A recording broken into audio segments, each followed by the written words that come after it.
Uh, so happy to be back recording. I realized that talking is my happy space. I was trying to do a lot of different things in terms of how to bring content and share value. And before I get sidetracked, just doing a lot of different things that weren't in alignment with who I am. And what I'm realizing more and more is that when it feels easy and free, that's me. When it feels forced and there's just a lot of resistance, that's not me. And easy doesn't always look favorable, especially when you're listening to a lot of noise. But I have to stay true to me. And this feels good to me. This feels good in my body. Just talking and sharing what I'm learning. So today I want to talk about the language of control. Probably part one, because there's lots of different ways that I have come to realize that I am really controlling. And that's a hard thing to admit, like really, really hard. I would say that I called it love, or I called it responsibility, or loyalty, or I was being protective. But more so, it's like, yeah, I'm just trying to help. But what I'm realizing, it's just another way that control likes to show up. So I want to talk about the 4 types of controlling behaviors that we do, that we don't even realize that we're doing it, and how they quietly rob us of peace. Because my whole goal for doing this content is talking about the ways that we can get to levels of peace. And peace looks different for all of us, but that's my goal. And peace is one of those words where it's like we all want it, but it just looks so different. And if I can help highlight and show how we are robbing ourselves of it, maybe we can make the shift that way. So the first way, and I call these the 4 M's, like the letter M. The first way, the first M, I should say, is martyrdom. Martyrdom is really controlled through suffering. It looks very noble. It sounds generous. It often gets praise, but underneath it, a lot of the time, it's resentment.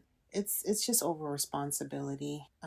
It's an identity that we tend to build around being the one who carries everything. So martyrdom can sound like, I do everything around here. It can also sound like refusing help and then complaining no one helps. When you walk around and you say, no, it's fine. I got it. Thanks. Yeah, that's refusing help. Then complaining no one helps, like passive aggressively. It's saving the day so you stay needed. When we say things like, if I don't do it, it won't get done. It's suffering loudly instead of setting boundaries.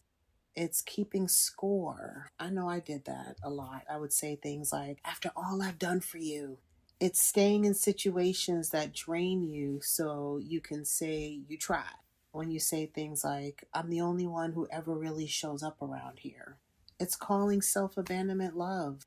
Oh, I can rest later. They really need me. They need me to show up. I don't worry about me. I can do it for them. Right? That's martyrdom. It looks really holy, but it's just control in religious/spiritual attire. The second M is managing. Managing is really controlled through monitoring and fixing, right? So it's the one that likes the calendar. It likes a plan. It likes a backup plan for the backup plan. That's managing. So it can look like over planning everybody else's life. You walk around and you say, okay, here's what you need to do. You need to do this. You need to do that. You need to do this. It's constantly checking on people. I just want to make sure you did what you said you were going to do. It's directing conversations toward the outcome that you want. Okay, let's not overcomplicate this. Let's just do it like this. It's preventing messes nobody asked you to prevent. Somebody comes to you, you're like, I already handled it. I took care of it. Why? Nobody asked you to. It's believing your way is the responsible way. Well, I'm just being realistic. Really? You are? Okay. It's carrying responsibility that's not yours to carry. Did you call them? Did you fill it out? Did you remember to? It's fixing to calm yourself down. Like, it's really doing things so that you can manage your anxiety. Let's just call it what it is. It's when you say, I just needed to get this handled. Why? Why did you just need to get it handled? again, to manage your anxiety. That's managing. The third one is manipulating. Yeah. And manipulating is control through indirect pressure. This is where people tend to get very defensive because nobody likes the word manipulating. So manipulation can look like guilt. Well, I would do it for you. Must be nice not to care. Ooh. Oh, that brought me back. Yeah, that's manipulating. It can look like silence. How you know? I'm fine. I'm fine. Really? That everyday language. I'm fine. What's really underneath it? It can look like when people use sex or affection as leverage, right? That's a form of manipulation. It can look like pressure, like an everyday language, be like, so when are you going to do it? You said you would. Well, I'm just asking. You're trying to force movement because trust probably feels too risky. So you're trying to force it. That's pressure. Manipulating can look like withdrawal. Don't worry about it. Do what you want. Oh, I did that. That has my name all over it. Manipulation is tears, like when people cry, it's a form of control. Like crying can be real, but sometimes like, your tears can be a way to, derail accountability, right? Let's just keep it real. It can look like playing victim or being like, or having like strategic niceness. I was only trying to help. Yeah, that's manipulation. It's like intimidation, the tone, the stare, the posture. It's we would say in therapy language, triangulation, when you're bringing other people into the issue just to build that pressure. It could be like selective helplessness, acting like you can't do something so others will step in. Yeah, that's all manipulation. It's like it's what happens, I would say, when I would do it, because hello, let's just be honest, it's like I would do it because I wanted to control, but I didn't want to tell the truth about what I wanted. Yeah. And then the last one is mothering. And this one tends to fool a lot of people because it looks so loving on the surface. But mothering is really just control through over caretaking. So it could look like over nurturing. Are you okay? Are you sure? Do you need me to do that for you? It could look like over advising. What you need to do is this. It can look like overprotecting. I just don't want them to go through anything hard. I want to be able to, just make sure that they don't go through what I went through. It can look like over teaching. No. Let me show you the right way. It can look like, let's see, treating adults like children, right? Did you remember to, it's confusing love with caretaking, right? So when you're just trying to take care of everybody and just basically not letting people own their own life. When you just say again, like what you just want the best for them. Like these types of, like I said, I call this the language of control. The underlying thing with all of these, or the underlying thread, is I don't feel safe unless I am emotionally involved in running something that belongs to someone else. That's really what it is. So I want you to take a look at how you've been, or just trying to take accountability, right? Like, do you do any of these things? And I'm sure 90% of you do, because a lot of these things are on autopilot.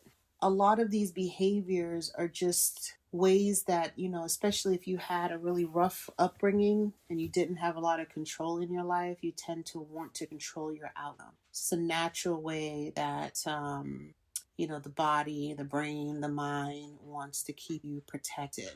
Yeah. So, yeah. I think about this a lot because it doesn't get me to a place of peace. When I'm controlling, it doesn't create freedom. It doesn't create serenity. It creates obsession and exhaustion. It definitely doesn't create intimacy. It creates tension, resentment, and a sense of false responsibility. It feels powerful for a moment, but it just steals peace over time. It doesn't give you the comfort that you think that you get from being this way. So, the goal is to do the opposite of all of this. So instead of martyrdom, you choose boundaries instead of resentment. Instead of managing, you choose trust instead of monitoring other people. Instead of manipulation, you choose directness instead of emotional strategy. And instead of mothering, you choose respect over, instead of like over caretaking. So it's guiding when you're invited. Don't be intrusive. It's offering support without taking over. And it's basically letting adults be adults. Focus on your truth, your boundaries, your healing, the ways that you can surrender and get more into a state of acceptance. Focus on your growth and your responsibility. Take care of your side of the street. Stop looking at what everybody else's street looks like. Take care of yours. All right, I give this to you with love and more love and more love. I love you. I am feeling so good and so grateful. And I just plan to have a lot more of these sort of honest reflections, because this is really coming from me to keep it 100. These are the things that I have come to realize that I do. And I wondered why a lot of, the things that I was trying to manifest into my life were taking the long road in coming to me, because I was really trying to manipulate people, manipulate life. And it takes a lot to get there. You may not see yourself there now, but if you really take a step back and you look at some of your behaviors and your actions, there's control there. And you just have to ask yourself, why am I doing this? What am I getting out of this? Who said I have to do this? Why do I have this mistake?